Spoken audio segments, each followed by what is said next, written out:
I was unemployed. হ্যাঁ। My father had cancer. কারণ আমি 10,000 টাকার চাকরি খুঁজতেছি আর আপনি কথাবার্তা বলতেছেন হাজার হাজার ডলার নিয়ে। 2021 সালের আগস্ট মাসে আমার বাবা ক্যান্সারে মারা যায়। লোন করে বিয়ের আগের দিন 27 তারিখে আমি আপনার কোর্স কিনছি। বিয়ে করছিলেন কেন এরকম বিপদের মধ্যে? ও আমাকে ল্যাপটপ দিছিল। ওর বাবাকে বলছি যে আমার আসলে কিছুই নাই, যার কেউ নাই তার কি বিয়ে শাদী হবে না, তুমি এটা নিলেই তুমি কোটিপতি হয়ে যাবে। আপনি কোর্স কিনলেন বিয়ের আগের দিন। 8,500 টাকার 10-12 গুণ টাকা আমি আয় করতাম। সকাল থেকে বিকাল পর্যন্ত একটা জব করছি, আবার বিকাল থেকে রাত 12টা পর্যন্ত একটা জব করছি। 5 লক্ষ টাকা এটা আমি সম্পূর্ণ পরিশোধ করে দিচ্ছি। কোনো মাসে দেখা গেছে হয়তো 40,000 টাকার অর্ডার আসছে, কোনো মাসে হয়তো 1 লাখ টাকাও পার হয়ে গেছে আমার। আপনি বলছিলেন যে আপনি যদি কোনো কিছু ফ্রি দেন তাহলে এইটার ইম্প্যাক্টটা একটা সময় সুদে আসলে অনেক বেশি করে আসবে। মনে করেন নাই কারো প্যাসিভ জার্নাল, সে কিনবেও না, সে কিভাবে ক্লায়েন্ট পাবে?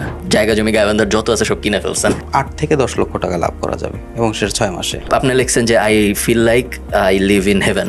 ওখানে যদি রাতে কখনো চাঁদ ওঠে, ওখানে বসলে আপনি যদি সে দৃশ্য দেখেন, আপনি দেখলে আপনি নিজেও বলবেন যে না, জীবনটা খারাপ না, সুন্দর। আপনাকে নিশ্চয়ই এখন অনেকে বলে যে আমি টাইপিং পারি বা আমার একটা মোবাইল আছে, আমি আপনার মতো কিভাবে করব? এমন একটা স্কিল শিখবে যেটা প্রফেশনাল স্কিল। মোবাইল দিয়ে আজকে আয় করুন 700 টাকা, বিকাশ পেমেন্টে প্রুফ। সো আপনি বেশ বড় একটা মেল পাঠাইছেন আমাকে 23 অক্টোবর। আমি পুরোটা পড়লাম না, অনেক প্রশ্ন আছে ওগুলো পড়লাম না। মাঝখানের একটা পার্ট আছে যে I was unemployed, my father had cancer and I was living in extreme poverty. I was supporting my family with 8,500 টাকা while also fighting cancer with that little amount.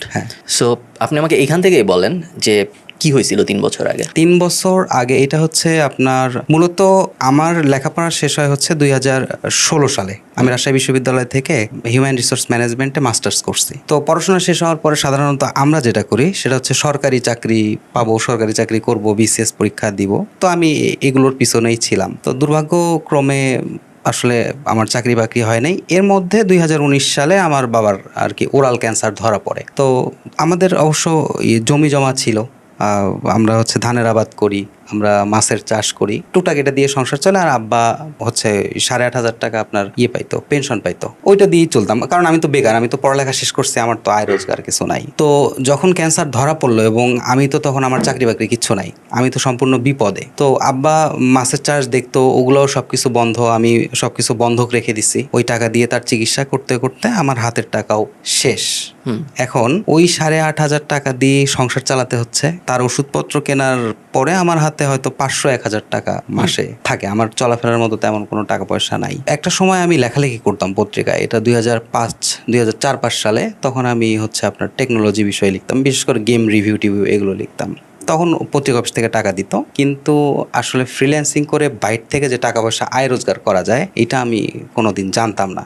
তো আমি যখন চাকরি বাকরি খুঁজতেছি তখন আমার আলটিমেট গোল হচ্ছে আমাকে তো কিছু টাকা পয়সা আর্ন করতে হবে, কারণ আমার সংসার চালাতে হচ্ছে, আমি চাকরি পাচ্ছি না, কিছু একটা করতে হবে। এটা খুব সম্ভবত ফারহান ভাই 2021 সালের এপ্রিল মাস। তখন আমি ফ্রিল্যান্সিং দিয়ে সার্চ করতে করতে আপনার একটা ভিডিও আসে যে ফ্রিল্যান্সিং করে মাসে $10,000 আয় করা যায়। খুব সত্যি কথা, আমি তখন 10,000 টাকার চাকরি হলেই আমি খুবই স্যাটিসফাইড। তো সেখানে $10,000 জিনিসটা তো একটু অন্যরকম। আপনার ওই ভিডিওটা দেখার পরে আমার ফ্রিল্যান্সিং নিয়ে সবকিছু ক্লিয়ার হওয়ার পরে আমার একটাই কাজ ছিল, আপনি কে এটা প্রথমে বের করে এবং আপনার কি কি আছে, ইন্টারনেটে অ্যাভেলেবেল কি কি আছে, এগুলো সবকিছু দেখে ফেলা। তারপরে আপনার আরো একটা আমি ভিডিও দেখছি যে হচ্ছে আপনি আপনার আয় রোজগারের একটা দিছিলেন, মানে সবকিছু লাইভ দেখাচ্ছেন যে আমার অমুক জায়গা থেকে এত টাকা আয় হয়, এত পাউন্ড আয় করি। ওটা দেখে তো আমার মাথা টাথা সব নষ্ট, যে কারণ আমি 10,000 টাকার চাকরি খুঁজতেছি আর আপনি কথাবার্তা বলতেছেন হাজার হাজার ডলার নিয়ে। তারপরে আমার পকেটে তো টাকা নেই, কিন্তু আমাকে তো শিখতে হবে। তখন আমি সহজ উপায়ে গেলাম। আমি দেখলাম যে ডিজিটাল মার্কেটিং এর উপরে আপনি বই লিখছেন, এখান থেকে শুরু। আমি ওইটা কিনি, কারণ দাম কম, খরচ কম। ওইটা কেনার পর পড়াশোনা করি, তখনও টাকা পয়সা আমার হাতে নাই। এর মধ্যেই আপনার হচ্ছে 2021 সালের আগস্ট মাসে আমার বাবা ক্যান্সারে মারা যায় আর কি, এক্সপায়ার করে। আমি আবার আমার পরিবারে আমি একাই, আমার মা আর আমি, আমার আর কেউ নেই, আমার ভাইও নেই, বোনও নেই, আমি সম্পূর্ণরূপে ওখানে একা হয়ে গেছি। আমার মাও অসুস্থ। তো ওই মুহূর্তে আমি সিদ্ধান্ত নিই যে আমি বিয়ে করব, কিন্তু আমার হাতে তখনও কোনো টাকা পয়সা কিচ্ছু নাই। আমি দুঃখজনক ব্যাপার হচ্ছে আমাদের বাসায় আমার বাবা অনেককেই বিয়ে শাদী দিয়ে দিচ্ছে, অনেক আগে 1-2 লাখ টাকা খরচ করে দিয়ে দিস, কিন্তু আমার বিয়ে শাদীর সময় আমার কোনো টাকা পয়সা ছিল না। আমি 30,000 টাকা লোন করছি। লোন করে বিয়ের আগের দিন, এটা একদম সত্যি কথা, 27 তারিখে আমি আপনার কোর্স কিনছি 5,000 টাকা দিয়ে, 20,000 টাকা বিয়ের জন্য পাঠাই দিছি, আর 5,000 টাকা আমি যে বউ নিয়ে আসবো এটা হচ্ছে আমার যাওয়া আসার ভাড়া ছিল। তো আপনার কোর্স নেওয়ার পর আমি তো আসলে লেখালেখি জানতাম, সব থেকে বেশি সহযোগিতা যেটা করছে লেখালেখির সাথে এসইও জিনিসটা যদি আমি অ্যাড করি তাহলে এটার ভ্যালুটা একটু অন্যরকম হয়। আমি এটা দিয়ে স্টার্ট করি এবং আলহামদুলিল্লাহ এরপর আর আমাকে কখনো পেছন ফিরে তাকাতে হয় নাই। বিয়ে করছিলেন কেন এরকম বিপদের মধ্যে? আচ্ছা, বিপদের মধ্যে বিয়ে করছি কেন, কারণ হচ্ছে আমার মা খুবই অসুস্থ, আমার বাসায় শুধু আমি একাই, দেখভালের কোনো মানুষ আমার নাই। তো আমি আমার ওয়াইফ যে ওর সাথে আমার কথাবার্তা হয়েছে, ও আসলে হয়েছে কি মানে আমার বিপদের সময় ও, আমার তো কিচ্ছু নাই, ও আমাকে ল্যাপটপ দিছিল, আচ্ছা, পাঠাই দিছে, ল্যাপটপ পাঠাই দিছে, নাইস। এবং ওইটা থেকে আমি শুরু করছি। তো এই বিপদের সময় তো সাধারণত কেউ পাশে থাকে না, আমার কেন যেন মনে হয়েছে ফারহান ভাইয়া যে এই মানুষটাই আমার দরকার। আমি সিদ্ধান্ত নিয়ে নিছি যে আমি বিয়ে করব, আমার সাথে আর কেউ যায়ও নাই, কারণ আমার সাথে টাকা পয়সা ছিল না, আমার অবস্থান খুব নিচেই ছিল সেই সময়টাতে। আমি একাই গেছি, বিয়ে করে নিয়ে আসছি। ওর বাবাকে বলছি যে আমার আসলে কিছুই নাই, যার কেউ নাই তার কি বিয়ে শাদী হবে না? তো উনি বলছে যে না ঠিক আছে দিয়ে দিব। এরপরে নিয়ে আসছি, এরপর সত্যি কথা আমাকে আর পিছন ফিরে তাকাইতে হয়নি। আর সব থেকে আমি কৃতজ্ঞ যে বিষয়টাতে, সেটা হচ্ছে দেখেন আপনি কিন্তু এরকম না যে এই কোর্সটা নাও তুমি, এটা নিলেই তুমি কোটিপতি হয়ে যাবা, এইটা না বিষয়টা। বিষয়টা হচ্ছে আপনি আমাকে রাস্তা দেখাইছেন যে এইটা একটা ওয়ে, এইভাবেও আয় রোজগার করা যায়, এইভাবেও ভালো থাকা যায়, এবং সেটা আমার জন্য খুব কাজে দিচ্ছে। আপনি কোর্স কিনলেন বিয়ের আগের দিন, 27 তারিখ। 27 তারিখে অ্যাক্সেস পাইছিলেন না বিয়ের দিন পাইছিলেন? 27 তারিখে অ্যাক্সেস পাইনি, 27 তারিখে আমি কোর্স কিনছি, 28 তারিখে বিয়ে করে নিয়ে এসে পরে অ্যাক্সেস পাইছি মেইল থেকে 30 তারিখে মনে হয় আমি ঢুকে দেখছি। তখন অ্যাক্সেস পেতে অনেক দেরি হইতো। তো তারপরে আপনি অ্যাক্সেস পেলেন, তারপরে কি হলো? তারপর কি দিয়ে শুরু করলেন? তারপর আমি এসইও তখন দিয়ে আপনি অলরেডি এসইও নিয়ে জানতেন যখন কোর্স কিনেছিলেন? হ্যাঁ, টুকটাক জানতাম, কারণ অনেক ঘাটাঘাটি করছি। আমি প্রথমে বের করছি যে আপনি কি জানেন, আপনি এসইও জানেন। আমার কথা হচ্ছে যে আমি এটা পারবো কি না পারবো, আমি অবশ্য অত কিছু রিসার্চ করতে যাই নাই। আমার মনে হয়েছে যে না, এইটা আমার শেখা উচিত, কারণ এইটাতে কিছু কেউ একজন ভালো কিছু করছে। কারণ আপনার এসইও এজেন্সি ছিল, আমি এসইওর কোর্সটা করছি। আমার কোর্সটা করতে মানে সবকিছু মিলাই 2 মাসের মতো লাগছে। 2021 সালের কথা বলছেন আপনি? ভাই এখন যে কোর্সটার কথা বলতেছে ওটা ইউটিউবে ফ্রিতে পাওয়া যায়, জাস্ট জানা দিলাম কেউ যদি করতে চায় ওইটা করলেও হবে। ওকে, তারপরে আমার হচ্ছে 2022 সালের ফেব্রুয়ারিতে আমি একটা জব পাই, ওইটা দিয়ে আমার স্টার্ট হয়। কিসের, কোথায় জব? এইটা হচ্ছে আপনার গ্রুপ থেকেই, প্যাসিভ জার্নালের ভিতর থেকে আমাকে রিক্রুট করে ওখানে।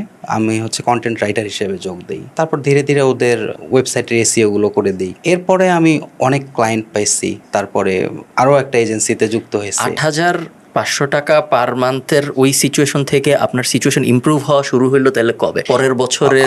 হ্যাঁ, আমার ইমপ্রুভমেন্ট আসছে একদম হচ্ছে 2022-এর শেষের দিকে, ডিসেম্বরের দিকে। ডিসেম্বর, 1 বছর, প্রায় 1 বছরের মতো সময়। কিন্তু সেই সময় আমার খুবই মানে 8,500 টাকার 10-12 গুণ টাকা আমি আয় করতাম। ওকে, সো প্রথম যেটুকু আমার আপনার কথা শুনে বুঝতেছি, অ্যাফিলিয়েট মার্কেটিং টাইপ হয়তো কোনো একটা ক্লায়েন্ট ছিল, তার ওয়েবসাইট ছিল, ব্লগ ছিল, সে আপনাকে দিয়ে কন্টেন্ট লেখাইতো, এবং তারপরে সে কি আপনাকে দিয়ে এসইও করাইছে? হ্যাঁ, এসইও করাইছে। কিরকম টাকা দিত? খুবই কম টাকা দিত, মাসে উনি 30,000 টাকা দিত আমাকে। খুব কম না, খারাপ না, সময় ভালোই ছিল। ওকে, তারপরে আপনি এসইও করতেছেন এবং ওনার জন্য কন্টেন্ট লিখছেন, তারপরে আপনি কি করলেন? তারপরে আমি আরেকটা এসইও এজেন্সিতে জব করা শুরু করি। কিভাবে পেলেন এটা? এটা হচ্ছে আপনার গ্রুপ থেকে পেয়েছি আমি। হ্যাঁ, ওখানে হচ্ছে ভাইয়ের সাথে পরিচয় ছিল, তো ওনারও ক্লায়েন্ট ছিল, উনি জানতো যে আমি কন্টেন্ট লিখি, এটাও পারি প্লাস এসইওর কাজও পারি। তখন সে আবার আমাকে একটা জব দেয়। তখন আমি করি কি, সকাল থেকে বিকাল পর্যন্ত একটা জব করছি, আবার বিকাল থেকে রাত 12টা পর্যন্ত একটা জব করছি। ওইটা 30,000-এর, এটা কত টাকার ছিল? এইটাও ওই 30,000। আবার এডিশনাল ক্লায়েন্টও ছিল যারা কন্টেন্ট লাগাইতো, একটু সময় পাইলে ওদের কন্টেন্টটা হয়তো লিখে দিতাম। তো তখন আপনি মোটামুটি মার্কেট প্লেসের বাইরে বাট ফ্রিল্যান্সার টাইপ কাজ চলতেছে। ওকে, তারপরে কি হইলো? তারপরে হচ্ছে আমার টাকা জমাইতাম। ধার ফেরত দিয়েছেন কবে? ধার ফেরত দিছি ওই বছরই আমি ওইটা শোধ করে দিছি। আবার 2023 সালে এসে আমার যত পুকুর ছিল এগুলো সব বন্ধক ছিল, 5 লক্ষ টাকা, এটা আমি সম্পূর্ণ পরিশোধ করে দিচ্ছি। দিয়ে এখন যে টাকা পয়সাগুলো আয় রোজগার করতেছে, এটা সম্পূর্ণ রূপে আমার হচ্ছে ওই প্রজেক্টে ইনভেস্ট করতেছি। ওকে, প্রজেক্টের ব্যাপারে আসবো, তার আগে একটু আমাকে বলেন ভাই যে 60,000 টাকা পার মান্থ বা কিছু কন্টেন্টের টাকা অ্যাড করলে হয়তো 70-80 বা 1 লাখ টাকা পার মান্থ, এরকম একটা সিচুয়েশন আছে। সবচেয়ে ভালো মাস যদি আমরা চিন্তা করি গত 2 বছরে কিরকম ছিল, কিরকম আয় হয়েছে এবং কি করে আসলে আয় হয়েছে? আমি মূলত হচ্ছে এজেন্সি থেকে বেতন পাইতাম মাসে মাসে এটা ফিক্স টাকা। আর হচ্ছে কন্টেন্ট লিখতাম, এখান থেকে বেশ ভালো টাকাই পাইতাম। কন্টেন্ট থেকেও বেশ 20-30-40 হাজার। এটা আসলে আমার ভ্যারি করছে ক্লায়েন্টের অর্ডারের উপরে। কোনো মাসে দেখা গেছে হয়তো 40,000 টাকার অর্ডার আসছে, কোনো মাসে হয়তো 1 লাখ টাকাও পার হয়ে গেছে আমার, মানে আমি নিয়ে আসছি টাকা। আবার কোনো মাসে দেখা গেছে যে হয়তো 30,000 টাকা। এজেন্সির ভিতরে সো কাজ করতেছেন, অন্য এজেন্সির জন্য ভালো চলতেছে, ফ্রিল্যান্সিং কন্টেন্ট লিখতেছেন, ভালো চলতেছে, এরপরে আপনি এজেন্সির ভিতরে কিভাবে ঢুকলেন আপনার নিজের, বা এই যে ওনারা কিভাবে আপনার সাথে জয়েন করলো? ও, এটা হচ্ছে এজেন্সির ভিতরে কিভাবে ঢুকলাম, এইটার আর একটা আবার গল্প আছে। সেটা হচ্ছে আমি শুরু থেকেই আপনাকে, মানে আপনি রিলেটেড জন্যই আপনার কথাগুলো আসতেছে সব সময়। আপনি বলছিলেন যে আপনি যদি কোনো কিছু ফ্রি দেন তাহলে এইটার ইম্প্যাক্টটা একটা সময় সুদে আসলে অনেক বেশি করে আসবে। তো আমি যেটা করতাম সেটা হচ্ছে, আপনার একটা ফেসবুকের অফিসিয়াল গ্রুপ ছিল, 2021 সালেই ছিল, এখন হয়তো গ্রুপটা নাই কিনা আমি জানি না। ওখানে করতাম কি, আপনি যে বইগুলো সাজেস্ট করতেন আমি ওই বইগুলো ডাউনলোড করে ওখানে আপলোড করতাম, তারপর বিভিন্ন রকমের হয়তো আপনার কন্টেন্ট দিতাম। এর ফলে গ্রুপে আমি পরিচিত ছিলাম। কারো কন্টেন্ট লাগলে তারা আমাকে নক দিত, কারণ তারা হয়তো চিন্তা করতো যে এই ছেলেটা এই বিষয়গুলো নিয়ে টুকটাক জানে। ওখান থেকেই আমার কনভার্ট হয়েছে এবং সেখানে এখন পর্যন্ত আমি কাজ করতেছি। এরপরে আমাকে বলেন, সো আমি মেইলের বিস্তারিততে জমি জমার হিসাবে আসবো একটু। আপনি জমি জমার ছবিও পাঠাইছেন। আমাকে বলেন যে আমি এখনো টিমের ব্যাপারটা বুঝি নাই। সো খালাতো ভাই আপনার সাথে কিভাবে কাজ করা শুরু করলো, সাইফ ভাই আপনার সাথে কিভাবে কাজ করা শুরু সাইফ করলো? ভাইয়ের হচ্ছে প্রথমে হলো অ্যাফিলিয়েট সাইট ছিল, ওইটার জন্য আমি কন্টেন্ট লিখতাম। কন্টেন্ট লিখতে লিখতে সাইফ ভাই হচ্ছে এসিওর ক্লায়েন্ট পাইলো। তখন সে বললো যে হচ্ছে ভাই আপনি কি আমার সাথে কাজ করবেন। সাইফ ভাইয়ের সাথে আপনার পরিচয় কিভাবে হয়েছিল? ওই আপনার গ্রুপেই পরিচয় হয়েছিল। আমি আপনার বারবার এই জিনিস জিজ্ঞেস করতে চাচ্ছি, তো আপনি যখনই বলতেছেন যে ক্লায়েন্ট পাইছি গ্রুপ থেকে, তারপরে আমি এবার করতেছি না, কারণ তখন মনে হবে যে প্যাসিভ জার্নাল না থাকলে তো ডিসকর্ডও নেই, সো কিভাবে সে অ্যাক্সেস পাবে। সো আপনি একটু আমাকে বলেন, যেহেতু আপনি ক্লায়েন্ট পাইছেন, মনে করেন নাই কারো প্যাসিভ জার্নাল, সে কিনবেও না, সে কিভাবে ক্লায়েন্ট পাবে? সে যেভাবে ক্লায়েন্ট পাবে, তাকে তো প্রথমত যে কোনো একটা বিষয়ে স্কিলড হতে হবে। যে আমি হয়তো মেটা মার্কেটিং পারি, তারপরে নির্দিষ্ট কোনো গ্রুপে গিয়ে হেল্পফুল পোস্ট দেয়া, হ্যাঁ, কন্টেন্ট দেয়া, এইগুলো দিলে হবে কি অনেকের সাথেই সে নর্মালি পরিচিত হতে থাকবে। আর সবারই টুকটাক কাজ লাগে এখান থেকে। মানে আমার ক্ষেত্রে এটা হয়েছে আর কি, যে আমাকেই নক দিচ্ছে তারা জিজ্ঞাসা করছে, আমি কাজ দিচ্ছি, তাদের কাছ থেকে প্রথমে আমি পেমেন্ট চাই নাই, আগে এমনিতেই করে দিচ্ছি যে তারা দেখুক, কোয়ালিটি দেখুক, তারপরে কথাবার্তা বলবো। ওই তো শুরু হয়েছে, এখন পর্যন্ত আমার কোনো অসুবিধা হয় নাই আর কি। সেখান থেকে শুরু থেকে একটা এজেন্সির একদম এস্টাবলিশমেন্ট থেকে এখন পর্যন্ত আমরা আছি, এবং এজেন্সিটা এখন অনেক বড় হয়েছে। আমার ভাই আছে, ওকে এসিওর কাজ শিখাইছি, ও এজেন্সির ভিতরে ঢুকছে। তারপর আপনার ভাইয়ের এখন বয়স কত ভাই? ছোট, বেশি বড় না? আপনারা দেখতেছেন না, পিছনে আছে ক্যামেরা। এসিওর কাজ শিখাইছেন, কিভাবে শিখাইছেন? ও আপনার কোর্স দিয়ে দিয়েছিলাম। নাইস, ভালো। সো এখন মোটামুটি, সো একটু আগে আমাদের এক কথাবার্তা হয়ে গেছে, এই কারণে আমি জিজ্ঞেস করতেছি না। সো এখন উনি থাকে ঢাকায়, আপনি থাকেন গাইবান্ধায়, এবং গাইবান্ধায় আপনি মোটামুটি ভাবে জায়গা জমি গাইবান্ধার যত আছে সব কিনে ফেলছেন। না, গাইবান্ধার জায়গা জমি আবার আমি আপনার মেইলটা ওপেন করে দাঁড়ান। সো মেইলের ভিতরে লেখা আছে যে, বলবো সব সমস্যা নেই তো বলে? না। সো এক এক করে বলি। সো প্রথমে আপনার এখন মাছের খামার আছে, আপনি ছবিও পাঠাইছেন। মাছের খামারের ব্যাপারে বলেন আগে। প্রথমে বলেন মাছের খামার, একটু ওই বিজনেস একটু বিস্তারিত বলেন। মাছের খামার বানানো কি আসলে এমনি তো ভালো, বানাইছেন কেন? আমি তো বানাই নাই, এটা হচ্ছে আমার বাবা বানাইছিল। আচ্ছা, মানে আমার এটা হচ্ছে পৈতৃক সূত্রে পাওয়া সম্পত্তি, আমার বাবাই করছে এগুলো। সে হচ্ছে টেলিফোন অফিসে চাকরি করতো, সে তার শেষ জীবনের টাকা পয়সা দিয়ে, গ্রামের জায়গা জমির দাম যেহেতু কম, ওখানে তার মানে এটা শখ যে আমি পুকুর করব, সেখানে সুপারি গাছ আছে, এটা তার শখের উপরে। কিন্তু সেখান থেকে সে ওই খামার দেওয়ার পরেও খামারটা দিছে, কিন্তু ওইটা পরিচালনার মতো তার কাছে যথেষ্ট ক্যাপিটাল ছিল না। এখন আমি এটাতে আর কি ইনভেস্ট করতেছি। কিরকম টাকা লাগে একটা খামার চালাতে? ধরেন একটু যদি খামারের ইকোনমিক্স বুঝান আমাদের, যে মাসে আসলে আপনার কি করতে হয়, ইনকাম কিরকম হয়, খরচ কিরকম হয়? এটা আসলে কি, আমার খামারে আমরা হচ্ছে 1 বছরে 2 বার মাছ উৎপাদন করি। প্রত্যেক সাইকেলে 6 মাস করে, 5-6 মাস করে সময় লাগে। এখানে খাবারের খরচ প্রায়, আমার যদিও হচ্ছে 200 শতক পুকুর আছে, এখানে মাছের খাবারে 3-4 লাখ টাকার খাবার লাগবে। যদি 3-4 লাখ টাকার খাবার হয় তাহলে মোটামুটি ভাবে প্রায় ওখানে 8 থেকে 10 লক্ষ টাকা লাভ করা যাবে, এবং সেটা 6 মাসে। সো 3-4 লাখ টাকা খরচে 15 লাখ টাকা ইনকাম, 8 থেকে 10 লাখ টাকা লাভ 6 মাসে। আচ্ছা, সেই জিনিস 2 বার হয়। হ্যাঁ, I also have 1500 betel nut trees on 2 acre of land that provide me with passive income. 1500 betel nut ট্রির কাহিনীটা একটু।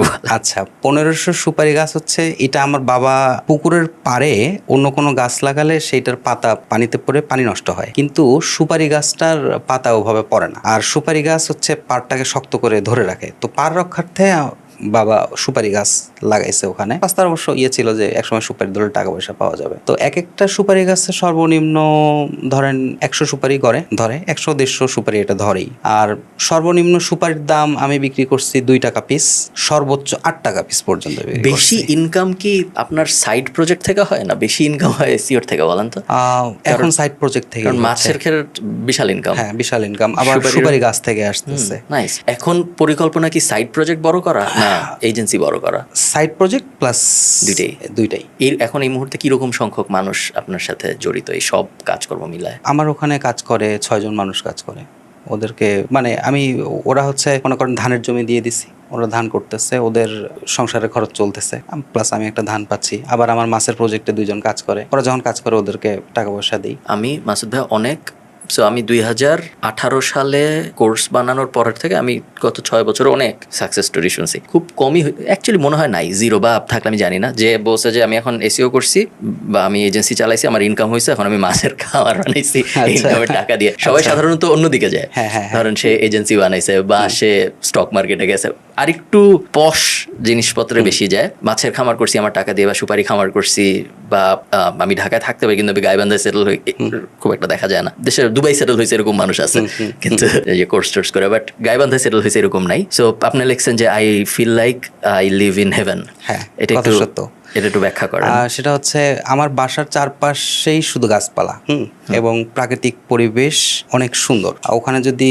রাতে কখনো চাঁদ ওঠে, আপনি যদি, আমরা বলি টং, মানে ওই বাঁশ দিয়ে আপনার হচ্ছে বসার বেদির মতো জায়গা তৈরি করা হয়, ওখানে বসলে আপনি যদি সে দৃশ্য দেখেন, মানে আমি এটা ফিল করতেছি, আমি আপনাকে দেখাইতে পারতেছি না, আপনি দেখলে আপনি নিজেও বলবেন যে না, জীবনটা খারাপ না, সুন্দর।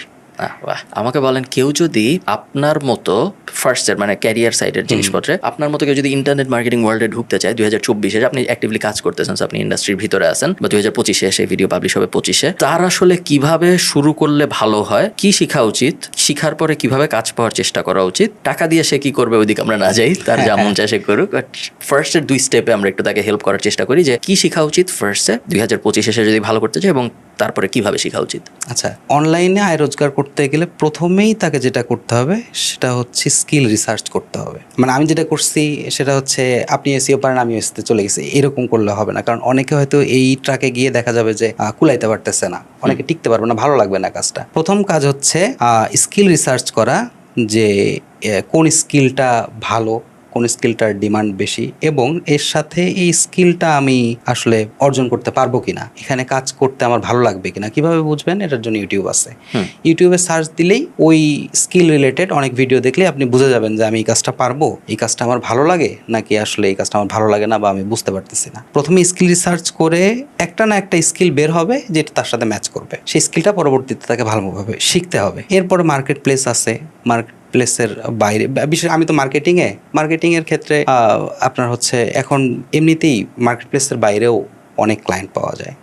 সে যদি এমনিতে লোকালি অনেক এজেন্সির সাথে যুক্ত হয়েও কাজ করে, তার পক্ষে সম্ভব, অসুবিধা নেই। আমরা শেষ করব, খুব বেশি বড় করব না, আপনি অনেক দূরের থেকে আসছেন, অত্যন্ত ধন্যবাদ। এবং হোপফুলি আপনার কথা শুনে অনেক মানুষের ইন্টারনেট মার্কেটিং টাইপ জিনিসপত্র করতে আগ্রহ বাড়বে। এবং ইন্টারনেট মার্কেটিং এর প্রবলেম যেটা হয়েছে, আগেও ছিল, এখনো যেটা হয়েছে, এত ইনফরমেশন এবং এত মিস ইনফরমেশন যে খুব কঠিন। আমার নিজেরই মাঝে মধ্যে মনে হয় যে যদি আমি 2024 সালে ওর মতো থাকতাম, ছোট, এবং ভাবতাম যে এখন আমি ইন্টারনেট মার্কেটিং এ কিছু করব, তো আপনার অনলাইনে আয় লিখে যদি আপনি সার্চ, আমি মাঝে মধ্যে দিই, যেহেতু আমি ওই কিওয়ার্ড টার্গেট করি ইউটিউবে প্রায়, সার্চ দেন, আপনি যদি ভিডিও দেখেন, বেশ ভালোই মিস ইনফরমেশনের সংখ্যা, ক্লিক করা, এই করা, সেই করা, ফরেক্স, হাবি জাবি, যে আপনি অন প্যাসিভের সাথে পরিচিত, সো অন প্যাসিভ টাইপ জিনিসপত্র, হাবি জাবি, MLM, স্ক্যাম, কোনো অভাব নাই। সো এই কারণেই আমার মনে হয় যে এইটা একটু ডিটেইলে যদি বোঝানো যায় মানুষকে যে কি ধরনের, তো ধরেন আপনি বললেন স্কিল শিখবো, এখন এটার ইন্টারপ্রিটেশন একজনের কাছে এরকমও হইতে পারে যে মোবাইল দিয়ে আয় রোজগার, ওটা তো স্কিল। বা ধরেন আমি ডাটা এন্ট্রি শিখছি, আমি গুগল করি, তারপরে আমি ওই ওয়েবসাইটের নাম একটা এক্সেলে বসাই, এটা হলো আমার স্কিল। বা তাও তো একটু কাজ করতে হয়, অনেকে তো টাইপিংও স্কিল ভাবে। সো অনেকে বলে যে, আপনাকে নিশ্চয়ই এখন অনেকে বলে যে আমি টাইপিং পারি, বা আমার একটা মোবাইল আছে, আমি আপনার মতো কিভাবে করবো। তো এই কারণে আমি জিজ্ঞেস করতেছি এই জিনিসটাকে আরেকটু সহজ করে কাউকে বলা সম্ভব যে আমি স্কিল শিখবো, আপনি বলছেন খুব ভালো কথা, আপনি তো পারেন, আমি স্কিল শিখবো কথাটার মানে আসলে কি? আমি স্কিল শিখবো এই কথাটার মানে হচ্ছে এমন একটা স্কিল শিখবে যেটা প্রফেশনাল স্কিল। এখন এটা করার জন্য আমরা যদি গুগলে গিয়ে সার্চ দিই top trending skills in 2025 Upwork, তাহলে এখানে একটা লিস্ট দিয়ে দিবে যে ওয়েব ডেভেলপমেন্ট আছে, এসইও আছে, মেটা মার্কেটিং আছে, অনেকে এথিক্যাল হ্যাকিং করে, এটাও হতে পারে। ওই লিস্ট ধরে ধরে তাকে দেখতে হবে যে আমি ভিডিও এডিটিং আছে, হ্যাঁ, অনেকগুলো স্কিলের নামের সাথে সে পরিচয় হবে, সেখান থেকে সে বেছে নিবে যে আমি এইটা করব বা ওইটা করব, তখন তাকে রিসার্চটা করতে হবে ওখানে। আর এমনিতেই ওই অনলাইনে আয়, মোবাইল দিয়ে লাখ লাখ টাকা আয়, এগুলো ভিডিওতে এখন পড়ে আপনিও গেছে। কিন্তু ধরেন আমার যে ভিডিওটার কথা আপনি পডকাস্টের শুরুতে বললেন, টাইটেলটা তো আসলে ক্লিক বেট, তাই না? আমার মনে আছে যে আমার ভিডিও ছিল যে আমার চ্যানেলে, ইউটিউব চ্যানেলে, এটা মজার ট্রিভিয়া, আমার ইউটিউব চ্যানেলের মোস্ট সার্চ, আপনারা যারা ভিডিও দেখতেছেন তারা পরে সার্চ করে দেখতে পারেন, মোস্ট ভিউড যে 2টা ভিডিও আমার ইউটিউব চ্যানেলে, 2টাই ফ্রিল্যান্সিং করে কিভাবে, 2টা সেম ভিডিও, হ্যাঁ, জাস্ট এডিট আলাদা, হ্যাঁ, সেম ভিডিও সেম র ফুটেজ, 2টা এডিট করে আপলোড করা 2 বছরের ব্যবধানে, এবং 2টাই 30 লাখ 40 লাখ ভিউ। টাইটেলও খুবই ক্লিকবেইটি এবং থাম্বনেইলও খুবই ক্লিকবেইটি, এবং যদি আপনি ডেপথে না যান, ভিডিও যদি আপনি না দেখেন, শুধু যদি আপনি টাইটেল আর থাম্বনেইল দেখেন, ওইটা এবং মোবাইল দিয়ে আজকে আয় করুন 700 টাকা, বিকাশ পেমেন্টে প্রুফ, এই দুইটার মধ্যে আসলে কোনো ডিফারেন্স নাই টাইটেলের থাম্বনেইলে, ভিতরে গেলে হয়তো ডিফারেন্স বোঝা যায়। সো আপনাকে আমি যেটা এই জন্য মানুষদেরকে এমনি জানাই রাখলাম যে খুবই কঠিন আসলে এখন আমার মনে হয় বোঝা কোনটা স্কিল কোনটা মিস ইনফরমেশন, একটু ডিটেল রিসার্চ করা উচিত। শেষ প্রশ্ন, কেউ যদি আপনার মতো হইতে চায় মাসুদ ভাই, শুধু ইন দ্য ফাইন্যান্সিয়াল সেন্স তা না, ধরেন এমনি আপনার মতো হ্যাপি, আপনার দেখে মনে হচ্ছে কন্টেন্ট বেশ হ্যাপি, জীবন নিয়ে স্যাটিসফাইড, কেউ যদি এরকম হইতে চায়, আসলেও কি হওয়া পসিবল, নাকি তার কিরকম এফোর্ট দিতে হইতে পারে? এবং জাস্ট আপনি মানুষকে একটু কনফিডেন্স দেন, কারণ মানুষ অনেক সময় করে না কারণ সে বিশ্বাসই করে না যে আসলে করা যায়, মানে অনলাইনে আয় রোজগার করা যায় এই জিনিসটা বিশ্বাস করে না, তার মন থেকে আসে না, এবং এই কারণে দেখা যায় সে আসলে এনাফ ট্রাইটাই করে না, যে কারণে তার হইতো কিছু। সো আপনার মতো কেউ যদি হইতে চায়, বা আপনার থেকে অনেক ভালো কেউ যদি হইতে চায়, আসলে কি তার পক্ষে হওয়া সম্ভব? একটা জিনিস, সেটা হচ্ছে তাকে কনসিস্টেন্টলি লেগে থাকতে হবে, এখানে তাকে লেগে থাকতে হবে, এবং অনলাইনে আয় রোজগার করা যায়, মানে এটা তো না করলে আমি কোথা থেকে আসলাম, আপনাকে তো আমি টাকা দিই, তা তো অবশ্যই না। এবং যেটা বলতে চাচ্ছিলাম সেটা হচ্ছে কনসিস্টেন্টলি লেগে থাকতে হবে, এবং তাকে প্রচুর আপডেট থাকতে হবে, মানে সে যে কোনো স্কিল নিয়ে শিখুক, সেটা এসইও হোক, মেটা মার্কেটিং হোক বা ভিডিও এডিটিং হোক, মোট কথা আপডেটেড সব ইনফরমেশনগুলো জানতে হবে। এবং আরেকটা জিনিস, সরি ভাই, আমি আগেরটা ভাবছিলাম শেষ প্রশ্ন, আপনি যদি এসইও নিয়ে অনেক কাজকর্ম করেন, আমাকে বলেন আপনি এমনিতে হাউ ডু ইউ সি এসইওর ইন্ডাস্ট্রিটা? বিকজ আমি প্রত্যেক বছরই, আমি অনেক দিন ধরে এসইওতে আছি, ধরেন 10 বছর হয়ে যাচ্ছে আমার রেসিডেন্ট, আমি প্রতি বছরই শুনছি এসইও ইজ ডেড। তো আপনি এই ইন্ডাস্ট্রিকে কোথায় দেখেন? এসইওতে কেউ আসতে চাইলে আপনার তার প্রতি রেসপন্সটা কি হয়, যে ভাই আমি এসইও শিখবো, আমি ইনকাম করব? হ্যাঁ, তার জন্য শুধু একটাই আমার কথা, সেটা হচ্ছে প্রচুর এসইও নিয়ে প্রচুর স্টাডি করতে হবে। কারণ হচ্ছে যেহেতু গুগলের আপডেটগুলো আসে এখন তো খুবই নিয়মিত আপডেটগুলো, হঠাৎ দেখা গেল ট্রাফিক ড্রপে মনে হবে যে আসলে এসইও বলে কিছু নাই, এটা আমাদেরও অনেক সময় মনে হয় যে আসলে কি করতেছি, কিন্তু পরবর্তীতে আসলে সবকিছু ঠিক হয়। জানার একটাই উপায়, প্রচুর ব্লগ আছে অনলাইনেই আছে, ফ্রি ব্লগ আছে, এইচরেপস এর ব্লগ আছে, এসইএমআরএস এর ব্লগ আছে, এগুলো পড়া, ব্রায়ান ডিনের ব্লগ আছে, ব্যাকলিংকর তো এসইএমআরএস কিনে নিছিল। হ্যাঁ, তারপরে হচ্ছে ম্যাট ডিগিটির একটা চ্যানেল আছে, উনি খুব ভালো, নেথান গচ, ওনার কন্টেন্টও ভালো। সবসময় আপডেট থাকতে হবে। কাজের পাশাপাশি আমি যেটা করি সেটা হচ্ছে আমার কাজ শেষ রাতে আমি ফোনটা নিয়ে আমি 1-2 ঘন্টা আমি দেখবো যে আসলে নিউজ কি, আপডেটে কি হলো, হ্যাঁ, অথবা নতুন একটা জিনিস পারতেছি না। আমি এখন পর্যন্ত আমি এসইও করি, আমি বলবো যে আমি এসইওর কিছুই জানি না সেরকম, কারণ আমি সবসময়ই শিখতেছি নতুন কিছু, সবসময় আপডেট থাকতে হবে যদি কেউ এসইও ইন্ডাস্ট্রিতে আসতে চায়। অনেক ধন্যবাদ ভাই। আপনি কি জাতির উদ্দেশ্যে শেষ কিছু বলতে চান? সবার জন্য শুভকামনা। আর হচ্ছে যে কোনো কিছুতে ভালো করতে গেলে সবার প্রথম কথা হচ্ছে মন দিয়ে চেষ্টা করতে হবে। যদি সে সৎ থাকে এবং মানে লাগাতার লেগে থাকে একটা জিনিসের উপরে, আমার মনে হয় না সে কখনো অসফল হবে, এটা আমার মনে হয় না। এইটাই সবার জন্য আমার পরামর্শ থাকবে। ওকে, ধন্যবাদ সবাইকে দেখার জন্য। টাটা।